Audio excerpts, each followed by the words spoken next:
جو نیک اعمال ہیں ان کے ثواب اور ان کی جزا کی معرفت حاصل کی جائے، اور جو برے اعمال ہیں جو ان کا عذاب ہے، جو ان کی سزا ہے، جو جہنم کی وعیدیں ہیں اور اللہ رب العزت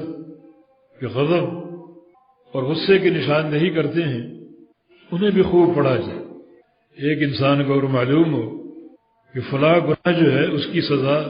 دائمی جہنم کا عذاب ہے، جیسے شرک ہے، تو شرک کا ارتکاب کرے گا، وہ تو کٹ جانا اور جل جانا منظور کر لے گا، مگر شرک کا ارتکاب نہیں کرے گا۔ اس کے سامنے شرک کی ہولناک وعید ہے۔ نبی علیہ السلام کا ارشاد گرامی، لا تشرک باللہ شیئا وإن قتلت أو حرقت، کچھ بھی شرک نہ کرو، خواہ تمہیں جلا دیا جائے یا قتل کر دیا جائے، جل جانا منظور کر لو،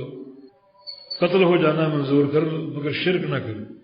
کیونکہ شرک کی وعید یہ ہے کہ جنت ہمیشہ کے لیے حرام ہے اور جہنم ہمیشہ کا ٹھکانہ ہوگا۔ وما هم بخارجین من النار، کبھی جہنم سے باہر نہ آ سکیں گے شرک کرنے والے۔ تو جس انسان کو یہ شرک کی وعید معلوم ہو وہ شرک کا ارتکاب کرے گا؟ ہرگز نہیں کرے گا۔ تو ان نصوص کو سمجھنا اور پڑھنا چاہیے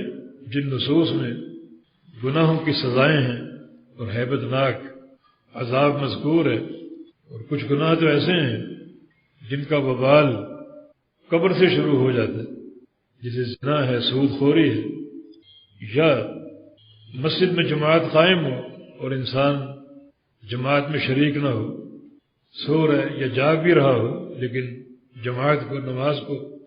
حاضر نہیں ہوتا، تو اسے قبر میں پکڑ لیا جائے گا اور بڑے بھیانک عذاب سے دوچار ہوگا قیامت تک۔ یعنی قبر کے عذاب کے ساتھ ساتھ اس کے سر کو مسلسل ایک بھاری بھرکم چٹان سے کچلا جائے گا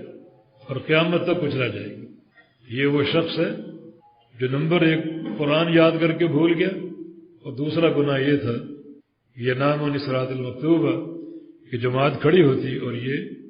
جماعت میں حاضر نہ ہوتا۔ ایک انسان کو اگر یہ وعید معلوم ہو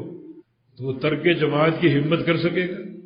وہ ایسے گناہوں کا ارتکاب کر سکے گا۔ سود خوروں کے لیے جو عذاب کی کیفیت قبر میں بیان ہوئی وہ انتہائی گرم اور سرخ رنگ کا ایک پانی کا تالاب ہے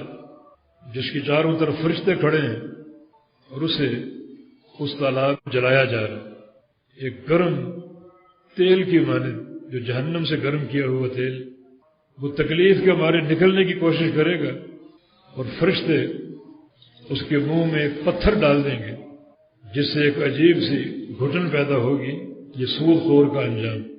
وہ پانی سرخ رنگ کا ہوگا جس میں اشارہ ہے کہ یہ سود خور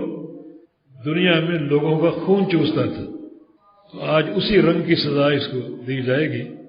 اور یہ وعید اس پر قیامت تک جاری اور قائم رہے گی۔ تو ایسے نصوص کی معرفت بھی دل میں خشیت اور خوف پیدا کرتی ہے